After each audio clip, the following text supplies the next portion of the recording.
সংসার জীবন এমন একটা মায়া যে মায়ায় পড়লে আপনি এখান থেকে বের হতে পারবেন না। সংসারের যখন একটা জিনিস কিনতে যাই তখন মনে হয় যে সবকিছু কিনে নিয়ে আসি। প্রতিনিয়তই নতুন কিছুর দরকার হয় সংসারে। নতুন জিনিসপত্র কিনতে কি যে মজা লাগে, যারা সংসার করেন একমাত্র তারাই বুঝবে। আসসালামু আলাইকুম এভরিওয়ান, কি খবর সবার? নতুন করে কিন্তু আবার গরম পড়া শুরু করেছে, আর এই গরমের মধ্যে রান্না বান্নার কাজটা তো অনেক বেশি প্রেসার। রান্না করতে গেলে মনে হয় যে একদম ওভেনের মধ্যে দাঁড়িয়ে রয়েছে। কে চায় না জীবনটাকে একটু সুন্দর সহজ করে তুলতে? আমার সাধ্যের মধ্যে যতটুকু সম্ভব ততটুকু দিয়ে আমি চেষ্টা করি আমার লাইফটাকে একটু সহজ করে তোলার। এই জন্য সকাল সকাল সব কাজকর্ম সেরে বের হয়েছি। কিছু দরকারি জিনিসপত্র লাগবে, সেগুলোই কিনবো। এই জন্য একটা কুকারিজ আইটেমের দোকানে এসেছি, এখান থেকেই নিব। এইসব হাড়ি পাতিল সুন্দর সুন্দর থালা বাসন দেখলেই কিন্তু মন চাই একটু কিনি। প্রথমে দোকানে গিয়ে আমি কিছু জিনিসপত্র দেখছিলাম। এই মগটা আমার কাছে খুবই ভালো লেগেছে, কিন্তু এখন এটা নিব না। আজ মূলত নিতে এসেছে একটা ইলেকট্রিক চুলা। এই গরমের মধ্যে রান্না করতে গেলে খুবই কষ্ট হয়ে যায়। রান্না বান্নার কাজ করতে তো আর অল্প সময় লাগে না, মোটামুটি ভালোই সময় লাগে। অনেক সময় ধরে গ্যাসের চুলার পাশে দাঁড়ায় থাকলে দেখা যায় যে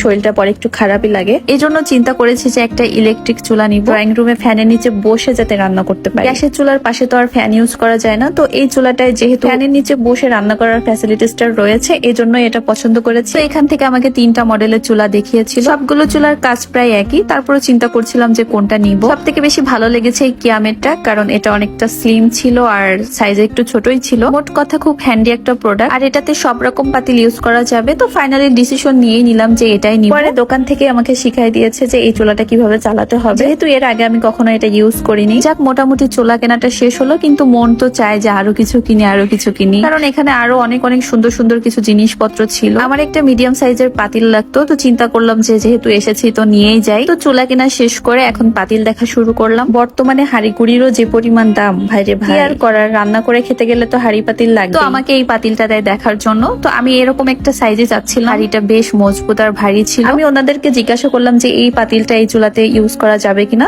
তো ওনারা বললো যে হ্যাঁ, সব রকম পাতিলে এটাতে ইউজ করা যাবে, মানে এই চুলাটাতে ইউজ করা যাবে। তো আমি এখানে চুলার উপর পাতিলটা বসায় একটু মিথ্যা মিথ্যা রান্না বান্না করছিলাম। তো ফাইনালি চুলার সাথে এই হাঁড়িটাও নিয়ে নিলাম। এখন এই জিনিসগুলো খুব ভালোভাবে প্যাকেট করে দিচ্ছে, আর আমি এইদিকে দোকানটা একটু ঘুরে ফিরে দেখছিলাম যে আর কিছু নেওয়া যায় কিনা। বাইরে কি পরিমাণ রোদ পড়েছে দেখেন, আর যেরকম রোদ সেরকম গরমও পড়েছে। এরপর গিয়ে একটা ননস্টিক কড়াই দেখছিলাম, তো এটা আমি অনলাইনে বেশ দেখেছি, সবাই এটাতে রান্না বান্না করে। ইচ্ছা আছে পরবর্তীতে এটা কিনবো। তো যাই হোক, আমার জিনিসপত্রগুলো নিয়ে এখন বাসার দিকে রওনা দিব। মাঝে মধ্যে চিন্তা করি জানেন যে আমি গ্যাসের চুলায় রান্না করি, তাও আমার এতটা গরম লাগে। আর আমার আম্মু গ্রামে মাটির চুলায় রান্না করে, যদিও গ্যাসের চুলা আছে, তারপরে সে কেন জানি মাটির চুলাই রান্না করে। আচ্ছা, মায়েদের কি গরম লাগে না? যাই হোক, এই গরমের মধ্যে সবাই চেষ্টা করবেন একটু সাবধানে থাকার। তো আজকের ভিডিওটা এই পর্যন্তই। ভিডিওটা কেমন লেগেছে অবশ্যই কিন্তু আমাকে কমেন্ট করে জানাবেন। সবাই ভালো থাকবেন, সুস্থ থাকবেন। আল্লাহ হাফেজ।